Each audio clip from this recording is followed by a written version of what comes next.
중국의 합작법이 설립한 거. 그로 인해서 좀 많은 사람들이 아두카누밥의 안 좋았던 실패가. 안녕하세요, 월리버입니다. 오늘은 이번 주에 약속드렸던 JP모건 헬스케어 관련해서 브리핑 해드리도록 하겠습니다. 드디어 1월 8일부터 JP모건 헬스케어가 개최됩니다. 연중 가장 큰 제약바이오 행사라고 알려져 있는 JP모건 헬스케어, 어떤 이슈가 이번에는 있을지 정말 궁금한데요. 올해 연초 제약바이오가 고점이었었던 것처럼 제약바이오뿐만이 아니라 주식 자체가 올해 초에 좋았었던 것처럼 내년 초도 좀 좋아지지 않을까 기대를 해보겠습니다. 거기에 더불어서 제약바이오 업종, 최근 외국 증권사들도 내년에는 헬스케어 기대해볼 만하지 않을까라고 얘기를 하는 걸 보면 그래도 조금은 기대를 해볼 만하지 않을까 싶습니다. 아시겠지만 원래 역사적으로 12월엔 제약바이오 지수가 상대적으로 좋았던 사례들이 많습니다. 그러니까 1월 JP모건 헬스케어라는 연중 가장 큰 제약바이오 행사가 있었기 때문에 12월엔 상대적으로 제약바이오 지수가 괜찮았던 시기인데요. 여기에 더불어서 12월과 1월에는 기본적으로 라이선스 계약, 기술 이전 계약이라고 하죠. 기술 이전 계약 건수가 늘어나는 시기이기도 합니다. 그렇다 보니 최근에 우리나라 제약사들도 빅파마와 계약도 하고 이제 글로벌리 바이오텍들에 대한 M&A 가능성 점점 높아지고 있는 현재가 이번 JP모건 헬스케어를 기대해 볼 만한 그런 요소가 될 수 있지 않을까 싶습니다. 이건 제가 옛날에도 보여드렸었던 지표인데요. 월별 코스닥 제약 수익률을 보시면요. 12월이 상대적으로 괜찮았었던 거 알 수 있습니다. 1월 JP모건 헬스케어를 앞두고 기대감이 형성이 되는 것도 한몫할 것 같네요. 하지만 사실 현실은 조금 다릅니다. 제가 기초 시리즈에서도 설명을 드렸었던 바가 있는데 JP모건 헬스케어에 간다라는 것은 거기에서 발표를 한다는 것이 아니라 대부분 제약바이오 기업들은 입장권을 받고 진짜 그냥 고하는 거예요. 가는 거예요. 거기서 내가 메인 트랙에서 발표를 하는 그런 게 아니고 거기에서 상대적으로 큰 제약바이오 기업들과 미팅을 하기 위한 그런 모임에 간다라고 보시는 게 조금 더 맞을 것 같고요. 이제 JP모건 헬스케어 옆에서 개최되는 미국 바이오텍 쇼케이스에서 데이터를 발표하거나 참여를 하는 것도 다수 있는 일입니다. 그래서 빅파마를 만나기 위한 그런 장소로 활용이 되는 거고, 여기서 또 중요한 거는 제가 옛날에도 말씀을 드렸었는데 이런 JP모건 헬스케어가 일어나는 그 위치, 그 장소 근처에서 커피 타임 혹은 맥주 타임에서 좀 좋은 딜이 일어나거나 그 다음 미팅까지 이어질 수 있다라는 그런 장점이 있습니다. 사실은 JP모건 헬스케어에 참여한다는 결국에는 거기 위치에 간다라고 보시는 게 맞다라는 거.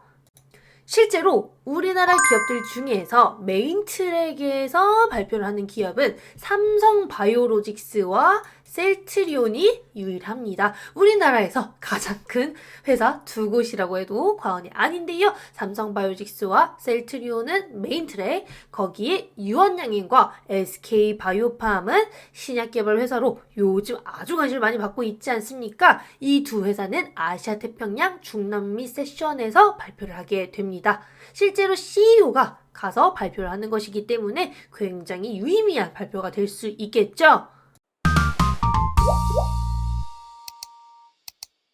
사실 삼성바이오로직스는 8년 내내 메인 트랙에서 발표를 하고 있습니다. 거기에 더불어서 삼성바이오로직스 같은 경우에는 최근에 사업 방향을 조금 바꾸고 있기 때문에 그 부분에 대한 발표도 들어볼 수 있을 것이고요. 글로벌 거점에 대한 얘기도 한 번 더 나올 수 있지 않을까 기대를 해봅니다. 내년 중에 생산 개시를 목표로 제시한 ADC, 항체 약물 적합체 생산시설 건립에 대한 얘기도 나온다고 하니까 이 부분이 삼성바이오로직스의 한 번 더 점프업 시기를 알려줄 수 있는 그런 발표가 될 수 있겠습니다. 이제 셀트리온 같은 경우에는 이번에 합병을 하게 되면서 2019년에 메인 트랙에 오른 후 2020년을 마지막으로 3년간 JP모건 헬스케어에 가지 않았는데요. 자, 합병을 하기 때문에 이번에 참여를 하는 것이 아닐까 싶습니다. 거기에 더불어서 이제 아시아 태평양 중남미 세션에서 유한양인과 SK바이오팜이 발표를 한다라고 말씀을 드렸잖아요. 이제 SK바이오팜 같은 경우에는 최근에 세노바메이트죠. 엑스코플이라고 불리우는 뇌전증 신약의 처방수가 매우 빠르게 올라오고 있으면서 그 부분에 대한 언급도 한 번 더 나올 수 있지 않을까 싶습니다. 유한양행은 마리포사 레이저 티닙의 글로벌 임상인 마리포사 결과를 공개하면서 홍보를 좀 해주지 않을까 기대를 해봅니다. 사실상 비상장사 중에 카카오 헬스케어도 참여를 하고요. 롯데 바이오로직스도 참여를 합니다. 그 외에 다른 기업들은요.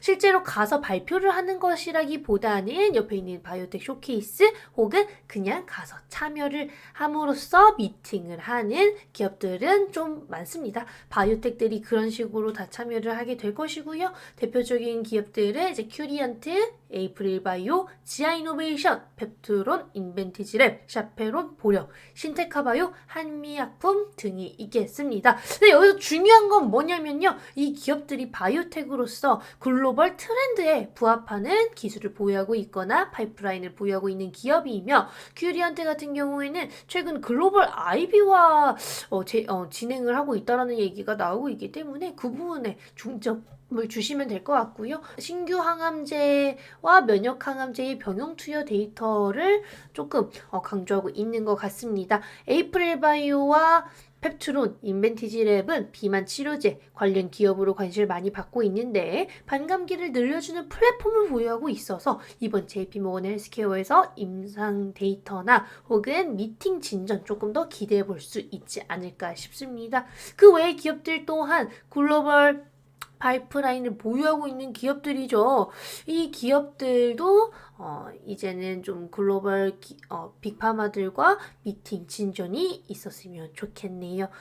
다시 한번 말씀을 드리지만 이렇게 JP모건 헬스케어에 가는 것은 내가 발표를 할 수 있는 그런 건 아니에요. 이게 위에 설명을 드린 큰 기업들을 제외하고는 발표를 할 수 있는 것은 아니기 때문에 지금 보유하고 있는 파이프라인들의 임상 진전이 잘 되고 있을 시에 미팅이 이어질 수 있겠다라는 거 과거에 ABL바이오가 JP모건 헬스케어 마지막 날 라이선스 계약을 발표한 것처럼 그런 걸 기대해 볼 만한 구간이 되지 않을까 싶습니다.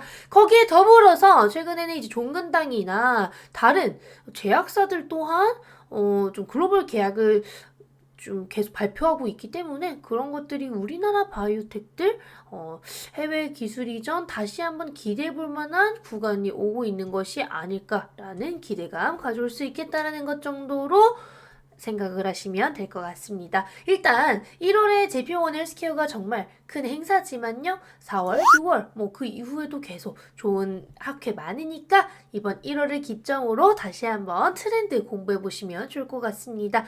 오늘도 시청해 주셔서 감사하고 다음에 뵙겠습니다. 안녕.